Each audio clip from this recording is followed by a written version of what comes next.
What's up, Doritos? And welcome back to the Game Addicts podcast, a show where we talk about the modern and retro video games that we play and collect. Hello and welcome, each and every one of you. I'm this podcast player, Brando, and I hope this podcast finds you guys on this Thanksgiving holiday, as it is here at least in North America, United States area. Wherever you guys are around the world, I hope you guys are having a good day too. But I hope this podcast finds all of you guys safely. Please, guys, safe travels. First and foremost, sending those good vibes out there for all you guys listening to this show. It's been a few weeks since I sit down with you guys, and I've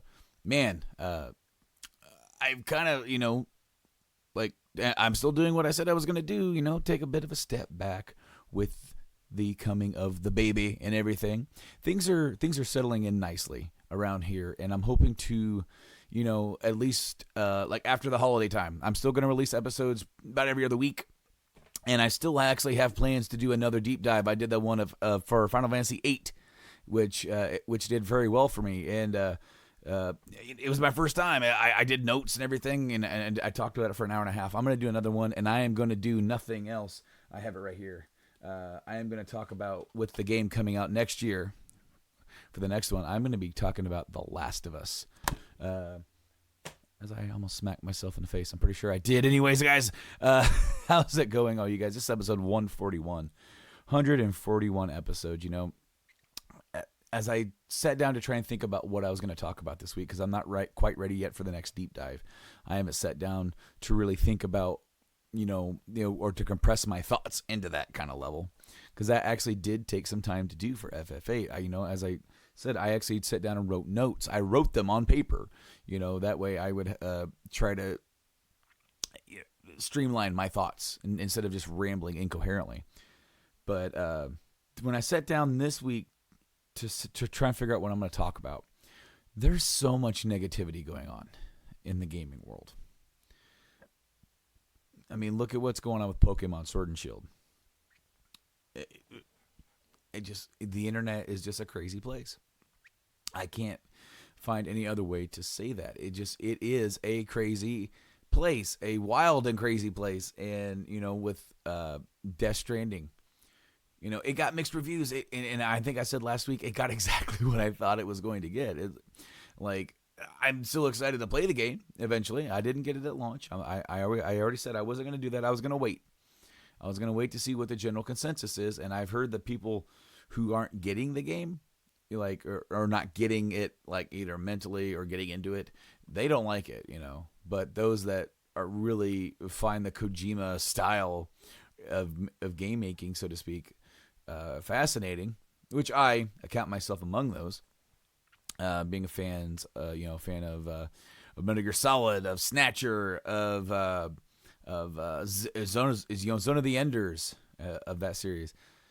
I do like Kojima's style of making games, so I think it's more up my alley than maybe some other guys. But I decided I didn't want to talk about anything negative this week. I didn't want to be another podcast that just threw out more negative news, more negative coverage of these things. And, because there's negativity sells when it comes to anything really. But I mean, in particular to gaming, on YouTube, if I were to sit here and make quick 10-minute YouTube videos about all these negative comments, and I want to, take a second to say this podcast has covered a lot of negativity. I mean, the last year alone, look at all the stuff that we talked about with Bethesda and BioWare, but we love those companies and we want to cover it. But since we've done so much, let's take a step back and not talk about the controversies with Death Stranding and the Game Awards, that kind of thing that's going on where, oh, hey, Jeff Keighley and Kojima are friends. Jeff Keighley is in the game. He's gone out of his way to try and celebrate Kojima's career at the Game Awards. Obviously Jeff Keighley's a big Kojima fan and friend, and yet the game got nominated for a bunch of awards, which some people feel like maybe it shouldn't be nominated for so many. I don't want to talk about that stuff in depth. I don't want to break down into that because I really don't have an opinion. Like I haven't played Death Stranding, so I can't say whether or not it does deserve all the praise or negativity that that the game is getting. And I'm not playing Pokemon, so some people are rabbling on Twitter, grabbing their pitchforks, and look, I understand we gamers are passionate, but like when you have a fan base that's passionate, I feel like it is a conduct or a conduit for really in-depth, venomous fandom. Really draws negativity, and nowhere is that more apparent than Star Wars. If you're a Star Wars fan or just a diehard, or what I'm talking about. If you're a guy that like for me who has enjoyed all the movies to some extent or the other, I've got my favorites, I've got my least favorites, but when you take a look back and you just hear it. There's this dude on YouTube, and I watched a couple of his videos regarding Episode 9, which is the movie coming out in December. And he makes a new video like every day, every 6 hours. It's crazy because I watched a couple and all of a sudden, they're in my recommended. But after every single one, it's like terrible news, horrific news, Episode 9 leak. Episode 9 leak news is a disaster or whatever. It's like everything. They're using these big things because negativity sells. So what am I going to do about that?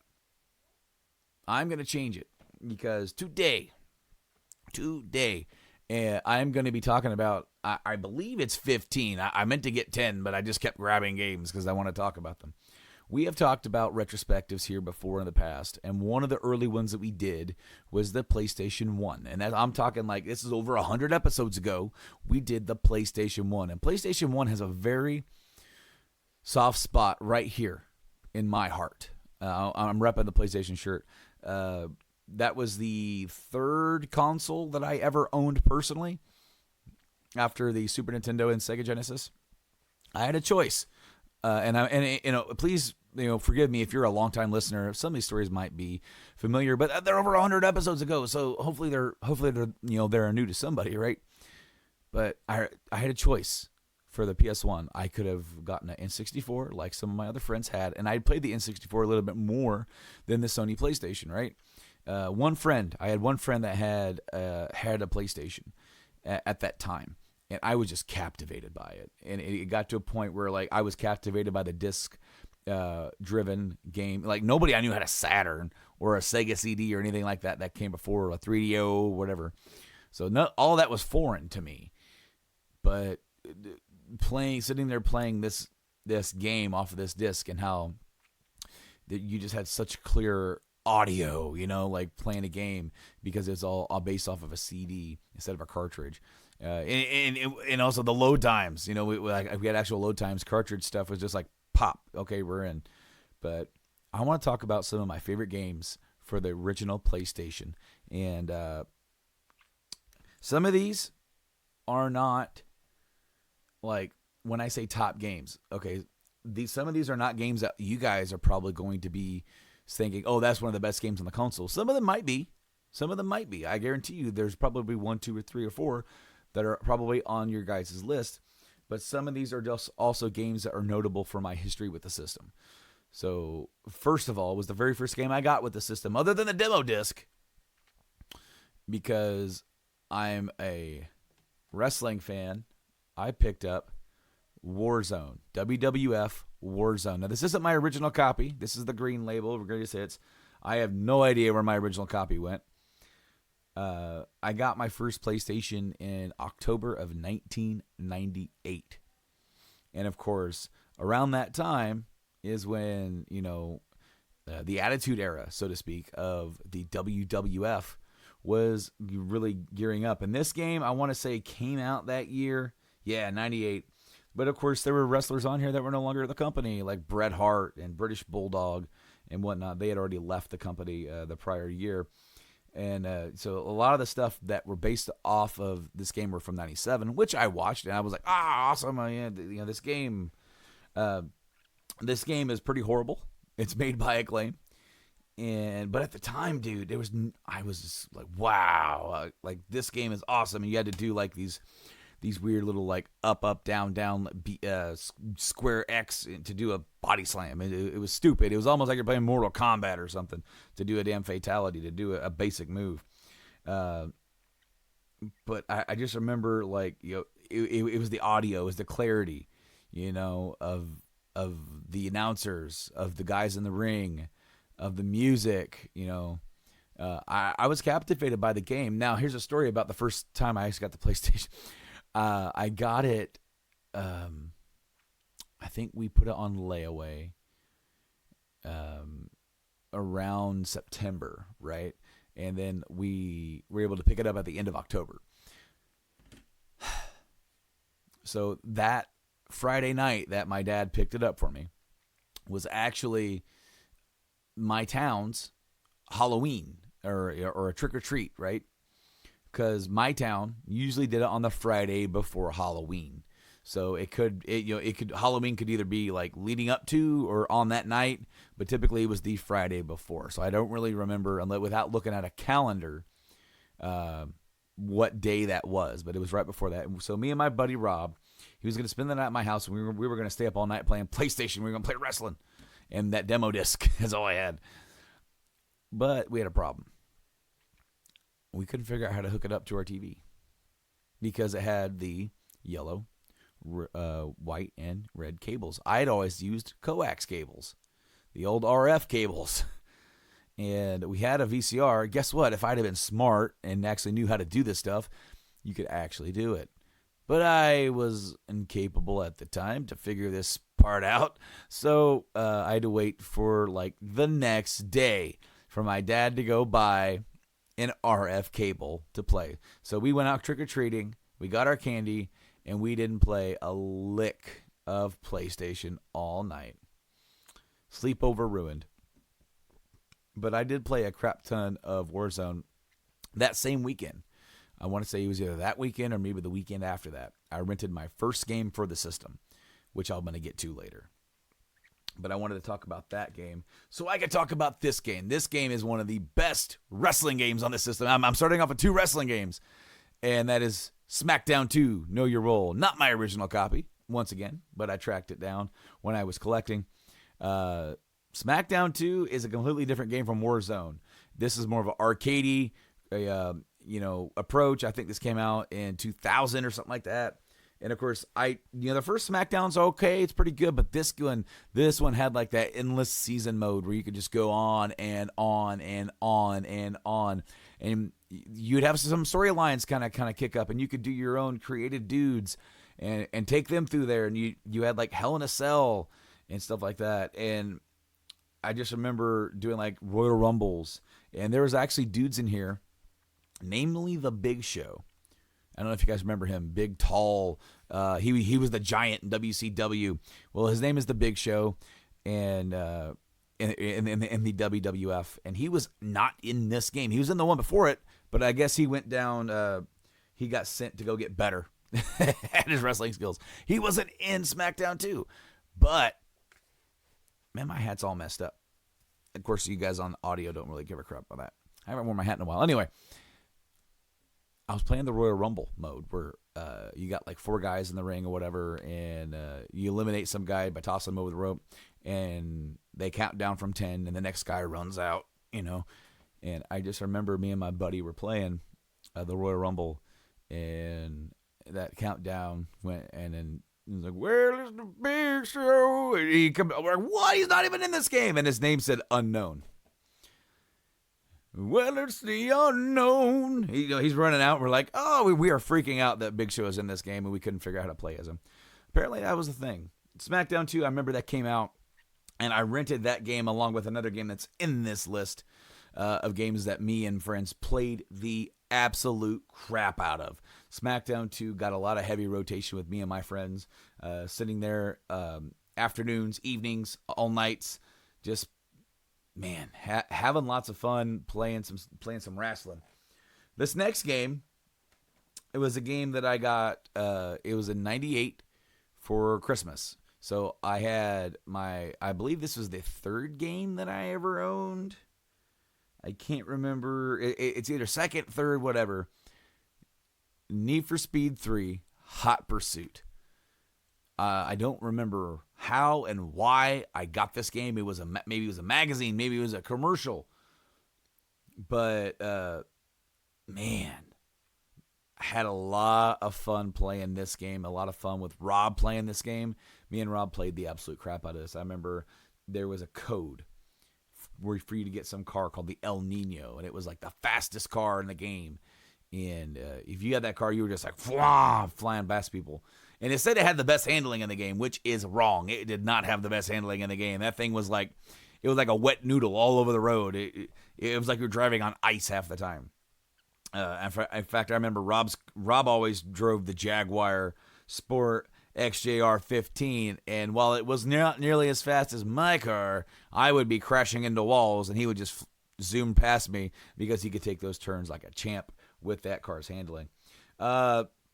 This game was absolutely awesome as far as it had a lot of really cool tracks free to unlock, some cars to unlock as well, and then really cool multiplayer fun. And the graphics for the time for this, not Gran Turismo level, were pretty damn good. And I remember this was something, like fun and wholesome for the whole family.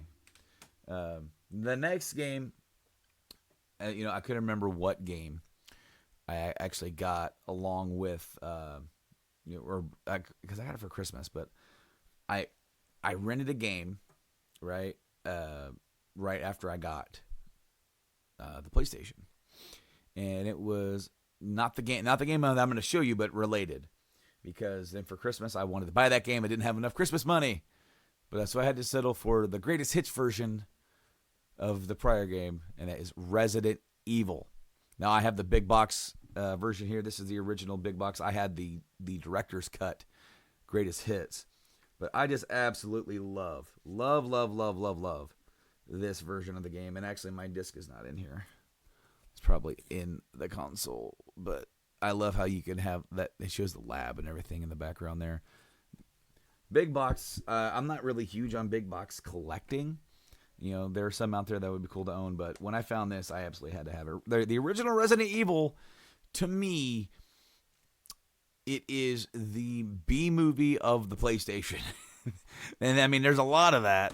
There's a lot of that with the really poor acting and everything. And it has that live action intro where a lot of games are trying to do that because they could have the space to do that kind of stuff on a disc. Man, just that acting walking into the mansion, Barry Burton, what is this? And then like 10 seconds later, the dude's like, wow, what a mansion. I'm totally not the bad guy. But no, this zombie-ridden mansion for you to go and explore, I mean, it was creepy. They had the jump scares with the dogs coming through the window, jumping at you. But I played the crap out of it because I couldn't afford to get this game for a little while. Because this is the game that I rented right after I got the PlayStation. Resident Evil 2. Resident Evil 2, if that's not high on your list for best PlayStation games, I don't know what's wrong with you, man. And if that's wrong, I don't want to be right. Because Resident Evil 2 scared the bejesus out of me when I got it. Man, I just remember, sitting there and I had seen the video on the demo disc that I got with the system. I'm like, this is nuts. This is what you can do now with games? This is crazy. Well, I get the game, and it scares the crap out of me trying to fight my way through the streets. And once I finally get into the damn police station, what do they throw at you? The liquor. I remember getting killed by the liquor, and then it was game over. I hadn't saved yet. Had to start all over again. And I remember like going to the park and was just like walking around being like, what if this were a real zombie apocalypse? You know, it's weird. It's like when you the first time that your little mind, and I mean, I guess mine wasn't little at the time. I was like 12 or something, but still, the first time that you actually see something like that in a 3D realm, you know, I never played anything like it. And Resident Evil 2 would go on to gain further accolades with me and, of course, gamers all across the world as being like the series entry that would really define it. Because, you know, the first one started it. It got it going with the tank controls and the inventory management and the puzzles and everything. 2 brought it home. 2 brought it home, streamlined it, made it feel a little bit more fun, a little bit more fast, not as janky with the tank controls, but they're still there. But man, it is so much fun. And of course, you have 2 different scenarios to run through. The first game you can play as 2 people, but it's like the same path, right? You kind of did the same thing with slightly different characters involved with. But in this one, what was cool is that you had 2 different paths. You can play either character on path A or either character path B, because these 2 characters get split up, right? And so once you completed path A with one person, you could then start path B, the stuff that you didn't see, with the other person. And then, of course, what happens this year? We get the remake of Resident Evil 2 for the PS4 and Xbox One PC. And it was awesome. It's nominated for Game of the Year this year at the Game Awards. And, of course, it's Game of the Year for a lot of other people, probably myself included. Because that game, I played that game. Now, you know, back in the day when I didn't have a chance to buy a whole lot of games, you know, you would make the games last. You would play the crap out of them. But just because I couldn't get enough of it. I have a room full of games to play now. I've got all that stuff back there. I've got all the stuff over here that you guys can't see. And I've got tons of stuff on my back catalog. And all I could do was for an entire month and a half was sit there and play the new Resident Evil 2 remake. I mean, they did it right. They absolutely did it right. And even though like I didn't show Nemesis, Resident Evil 3 is also on the PS1. And I mean, it just pushed it forward even more. But I didn't really feel like you know, kicking the horse. So hopefully we get that remake soon. The next game, we're actually going back to another driving type game. This game, I actually got. There was a trifecta of games in my history with the PlayStation. My dad, he worked with a guy at some factory or whatever. I think he used to work at like Bell Sports, but he worked with a guy that was selling a lot of his PlayStation games, right? Also, total. Okay, so guys, I just took a swig of this apple juice that I have in a Rheingeist brewery glass. Totally, I could have just kayfabed that. If anybody knows what that means, congratulations, you're in the club. But I just totally could have just not even sold that. Make you guys think I'm actually drinking beer, just like they do on the TV. Man, I'm sitting there drinking my apple juice. It's just one of my favorite glasses there. But my dad bought some of this guy's games. He was selling them like 3 at a time. I remember getting like some sports games, Triple Play 98, Andretti Racing, NCAA Football 98. I remember getting SimCity 2000. I remember getting Soviet Strike. But I got 3. And 2 of them are out here. The other one is an honorable mention. I'll just say, Tomb Raider. I mean, come on. Tomb Raider games were awesome back in the day. They're kind of hard to play now. They're difficult for me to get back into. But this game was the other one that really captivated me. Twisted Metal 2. I had never played the first one. And this one, man, it's arcade, car demolition fun. And basically, you have a bunch of different characters you can play as. They have different missiles and machine guns and special moves that they can each do. And then, of course, you do have special codes, which I actually got for all the 3 games I got in this set. Tomb Raider, this one, and then another one. I got the strategy guides, which I don't I didn't really need them, but it was cool to have them. The dude had them, and he just threw them in for free. And so I actually got the codes for Sweet Tooth and Minion. And I found out Minion is a boss to play as.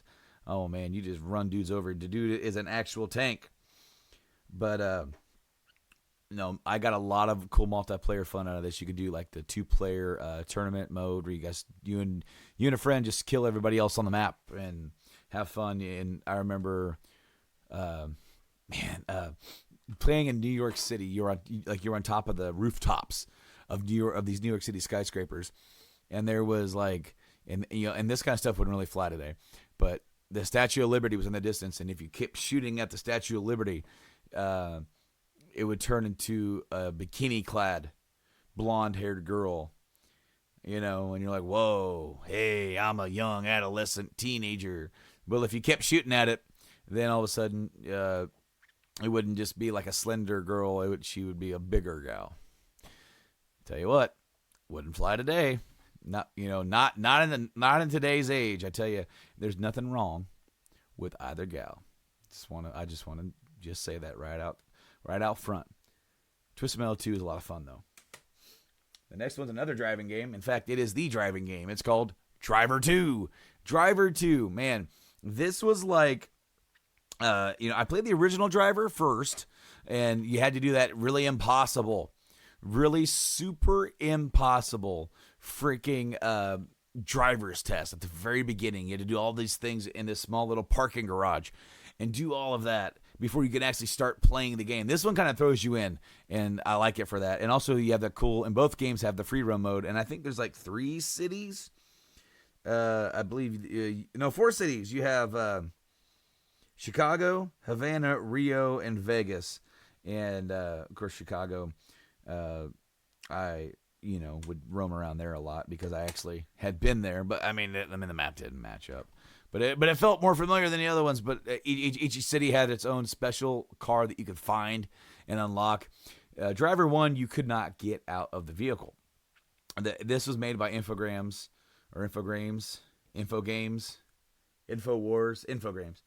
And they would actually go on to make the Stuntman series, which people would be like, oh, well, there you go, right? Right there. Because what this game did, what Driver 1 and Driver 2 did, it made 3D driving, roaming around open world stuff before Grand Theft Auto made it popular. Because Grand Theft Auto was out, but it was that top-down, cartoony looking, God view looking down. It was hard to see where you were going. This game was behind your view, just like one of the other racing games, just like Need for Speed or anything like that. But you were behind the view. You had good control. You can drive around and do some stunts and have fun. Driver 2 let you get out of the car and carjack other people. Tell me that's not Grand Theft Auto. It is. You just can't shoot nobody. Even though it looks like he's got guns, it looks like he's like running around, and like his shadow looks like he's got like guns in his hands. He doesn't have anything. But the story mode's pretty fun to play. You got some cool stuff that you got to do, evade cops. But then, me and my friends would just try to get the cops on us and see how long we can last, just like we would go on to do in Grand Theft Auto proper, right? So, speaking of racing, one of the other awesome racing games for the system, and one I had a lot of fun with, Crash Team Racing. Of course, this is the answer to Mario Kart 64, right? And I think this is right up there with it, to be honest with you. I played more Mario Kart on the Super Nintendo, than I did the N64. My buddies had it, and we played it, but I actually had a lot more fun with Crash Team Racing than I did Mario Kart 64. Maybe it's preference. Maybe I'm just a Sony pony. Maybe I'm just a dude who maybe I was like snubbing the N64. And Mario Kart 64 is awesome. You can't deny the fact that the series has had that kind of longevity and is still going today. Meanwhile, Crash Team Racing kind of died off and had a remake of it kind of come back around more recently. But Crash Team Racing on the PlayStation, it gave PlayStation owners an ability to kind of scratch that itch, if you get what I mean, and it was super fun. And my only thing is that since it was just kind of Crash characters, I wish there were at the time. I wish they could have used a lot more like Mario Kart used other characters from the Mario and other Nintendo stuff. I think it would have been cool. Kind of like how they would later do with Sonic, how they just use a bunch of other Sega characters. I think that would have been neat. Now, there is a series of games for the PlayStation, and then they would go on forever because they would just be super popular, and then they would just die. And that is Tony Hawk's Pro Skater. I'm not going to show you one of those games because while I did enjoy Tony Hawk 1 and 2, they were fun. I actually played this one first, and I always held them to the standard, and I feel like this game is actually the better game. And that is Dave Mirra Freestyle BMX. Two things about this game. Number one, R.I.P. Dave Mirra. And number two, Sublime. This is my introduction to Sublime. It had an incredible soundtrack that includes, like right here on the back, Sublime, Cypress Hill, Rancid, Social Distortion, Deftones, Pennywise, Dropkick Murphys. Yeah, it's the first time I heard Dropkick Murphys as well. But I mean, this game had that ragdoll physics, and it had a lot of fun playing this with my pal Jason. We would play this all of the time, and just sometimes we just make them wreck on purpose just to see them like flop around.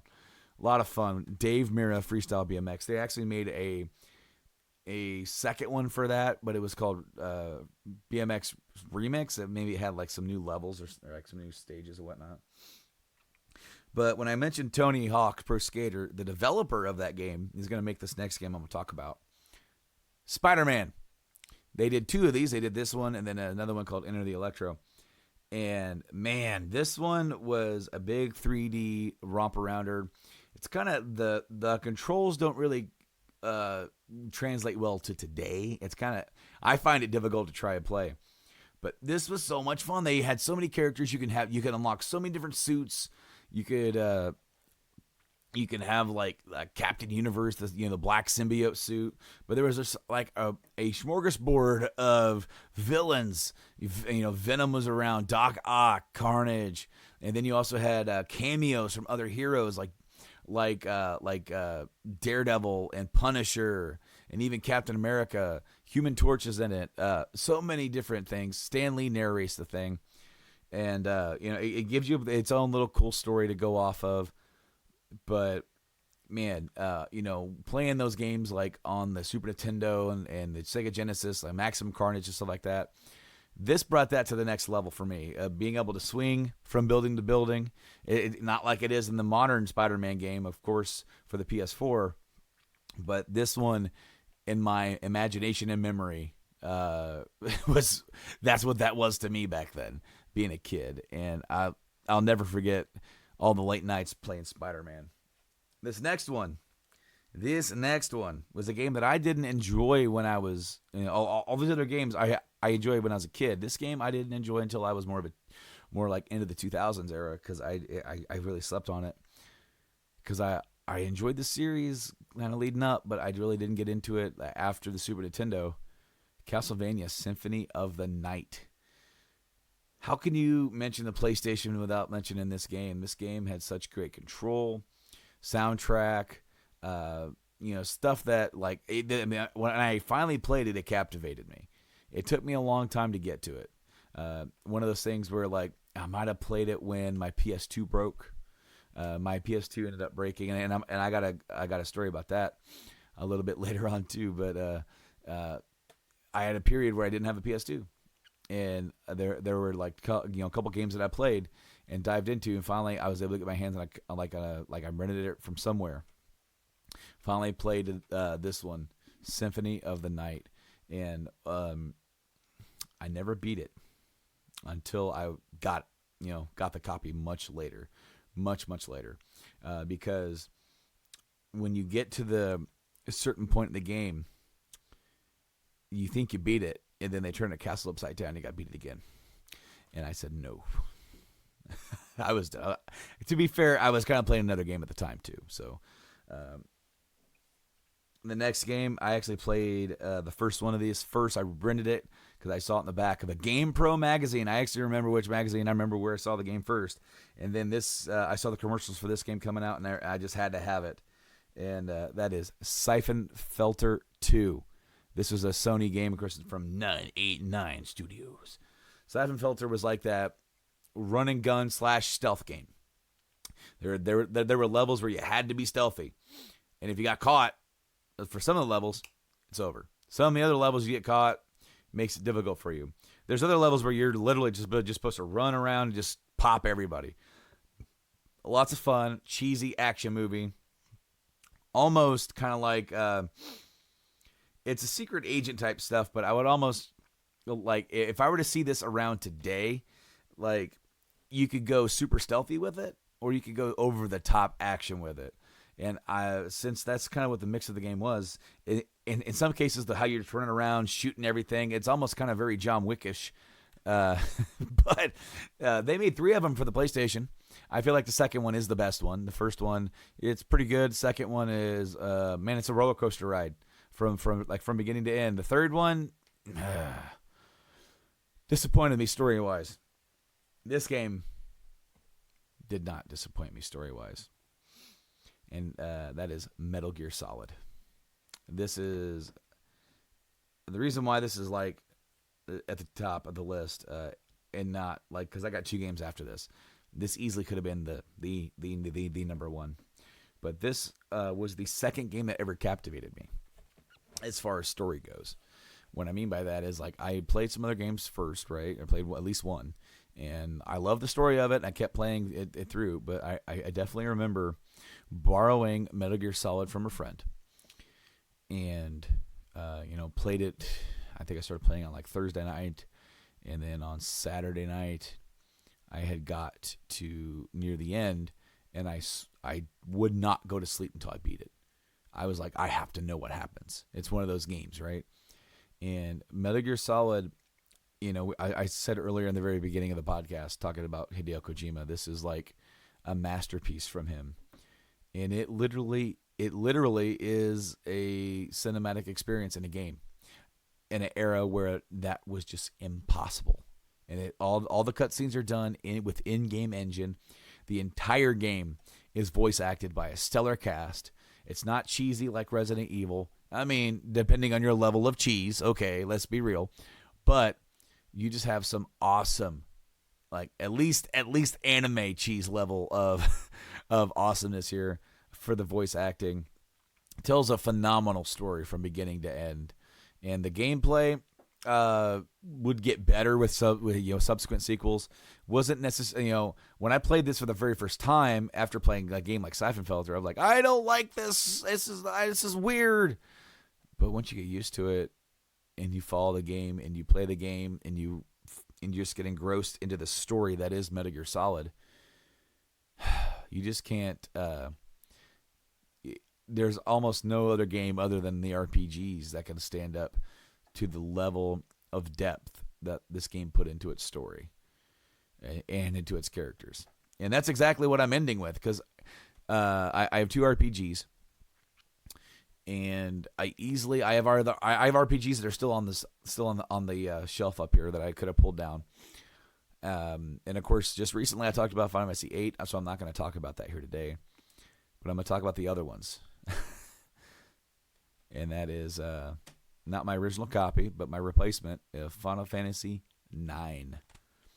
Final Fantasy IX is a game that I first played when I rented it, just like I did with 8. And Final Fantasy IX is a game that I beat before, like the very first night that I owned it. I rented it for 2 weeks straight. My dad got tired of renting it. He goes, fine, I'll buy it. Jeez. And he came home, gave me the copy of the game. I put it in, and I beat it that night. I came out, and I'm grinning ear to ear. I'm like, he goes, what? I said, I just beat the game you bought me. He goes, really? I went, yeah, and I'm going to restart it. And the game was that good. I was so... 9 was not the first RPG that captivated me, but I was just... After having that dam broke for me, and being able, like, having a game that has a level of story and character depth as a book, as a movie, Final Fantasy IX is exactly one of those. And the one thing that sets Final Fantasy IX apart is its style and its translation and its localization, Whereas, other RPGs aren't so great in that aspect. 9 is like, it has so much depth in its world. It feels like a living, breathing world. When you're in the overworld and there's a scene where the game automatically does this for you, but early on in the game, it shows like the airship moving from one of the gates to get into the country to the actual city, the capital city of Lindblom, and you just see all these other airships flying around and landing, and they're just out there. There are people flying and doing the shipments and going from place to place. It just feels like a breathing world, and there's so many NPCs that have actual names and characterization for them. It is some of the most in-depth storytelling I've ever seen in a game. And Final Fantasy IX, it is very hard-pressed. When people ask me what is the best Final Fantasy ever, it's got to be 9. 9, after 9, 10 is great, but they're all sort of just different flavors for different people, different strokes for different folks. Some people might like 12. I find it a little bit hard to get into. I don't dislike it, but it's just it's there. The 13s are completely different. 15 is different. It's hard to say with any of those games. Like, are those the greatest? I don't know. People who really are big fans of the series will say 6. There's people 7. Some other people 4. And I'm also in those camps. I love those games. I can make arguments for those games and against those games. But I feel like when you're saying what is hands down the best Final Fantasy, I think it's Final Fantasy 9, because the last game I'm gonna show you is my favorite game of all time, and nobody on this podcast should be surprised. Final Fantasy 7, but it's not the greatest game. It's got its faults. It's got translation issues. It's got localization issues. The gameplay is phenomenal. The graphics are dated. The materia system is great. I love it. The story is mostly great. What I say by that is that there's some translation stuff that kind of like could be better, and they're going to be fixing that with the remake. I'm so excited. But Final Fantasy VII was the third game that I got along with Twisted Metal 2 and Tomb Raider. And my buddy William had told me about this game, and he told me all these things. He hyped it up. It was up here. I had to play this game, and I put it in and was immediately like, I don't get it. I don't get any of this. I don't see how this is great. And I instantly went around with a gun-toting badass chick, or with the Twisted Metal cars and just blowing stuff up. It wasn't until later on I actually gave it the time of day to sit down and get past that first mission and get into the actual story of the game. And it took a little bit for me to get into it. I'll be honest with you. It wasn't, I think I got the game in early 99. So FF8 was coming out in September, and I wasn't in the know. I didn't play FF4, 6, or even Chrono Trigger, some of my favorite games from the Super Nintendo era. I didn't play any of those back then. I wasn't into RPGs back then. This 7 was my first introduction to really playing a awesome console-ized RPG, because I might have played Pokemon by that, but it's around that period of time. It's like, if I played Pokemon, it had to have been like in the summer or spring-summer of 98 or something like that. I just don't remember if I had played it or if because I remember playing it with Rob. So it was around that time. But then I didn't play 7 until after Christmas, sometime, late winter, or I guess, January, February of 99, March, because I remember him coming home, him being my dad, with the game. And by the time summer started, and I was able to sit down and play more of it, other than having to go to school and all that kind of stuff. Man, I remember being at a certain point. I remember we went on vacation. Me, my dad, and my mom. We went to vacation down to Texas, and I could not play it. All I wanted to do was play it. I remember getting a magazine that had it was all about Resident Evil Nemesis.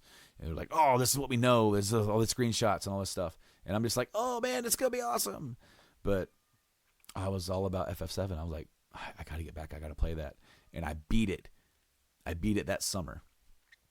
And turned around after I beat it and after I understood more of the game. And there's still stuff today that I'm finding out about this game and went, I'm an idiot. Why didn't I ever do that? But of course that hyped me up again once I started seeing stuff for 8. I was like, I have to play that. 7 captivated me. To say it was like 7, and then probably if I don't see 8, then the next game that if I'm just going off memory that really captivated me story wise was Metal Gear Solid, and then of course the one after that, FF9. Legend of Dragoon is in there too. I forgot to grab that game. Too bad. It's only 15. I'm not doing 16, but yeah, those guys. Those will be 15 games. Some of my favorite games for the PS1. Sitting here, about ready to wrap up this podcast. I think the next episode I'm going to do is going to be the Last of Us deep dive. I'm going to try and sit down and make my notes and talk about that game in a much needed in-depth analysis for you guys, talking about the characters, the story, maybe some of the. I'm going to try and do some digging and find out some of the background of the making of the game if I can get some of that in there as well. Until next time, guys, check out the podcast on all the podcast platforms that we are. I actually moved the bugs up here, and they're touching. I forgot to fix that. Oops. Oh, well. Special Easter egg for anybody watching episode 141. I actually took SoundCloud off there because SoundCloud requires you to have a special paid account, and I was just putting one episode up at a time. And then I would lose those statistics, and then I would forget to put new episodes up there. So I just took it down. I'm not going to be updating SoundCloud. Sorry for those guys that really like SoundCloud. We are everywhere else, though. Apple, Spotify, Podbean, iHeartRadio, Stitcher, TuneIn, Google. We're on YouTube. You can look us up on YouTube. If you have YouTube, what's that? YouTube Plus, TV, whatever it is now. YouTube Red, it used to be. You can put us on, turn off your phone, and we still play in the background. But the podcast apps are so much easier, especially Podbean. I really like the Podbean app. Apple, if you guys got Apple phones. So check us out on all of those Game Addicts Podcast. Of course, GameAddictsPodcast.com, which I'm having some issues with the .com. I'm not sure what's going on, but GameAddictsPodcast.podbean.com is the actual URL that the GameAddictsPodcast.com leads back to. A lot of information. All of our socials, Facebook, Twitter, Instagram, Game Addicts Play. We're on Twitch, Game Addicts Play. I'm going to get back to live streaming hopefully here pretty soon, and I get some time off. I'm not sure if I'm going to maybe try and do that over Thanksgiving. I'm going to cross my fingers. At least by Christmas, I'll be doing some stuff.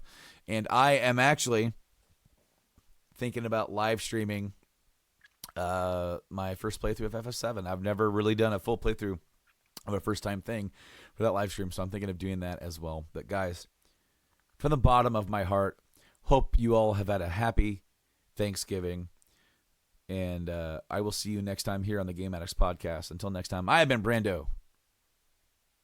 I'll see you guys later. Game on.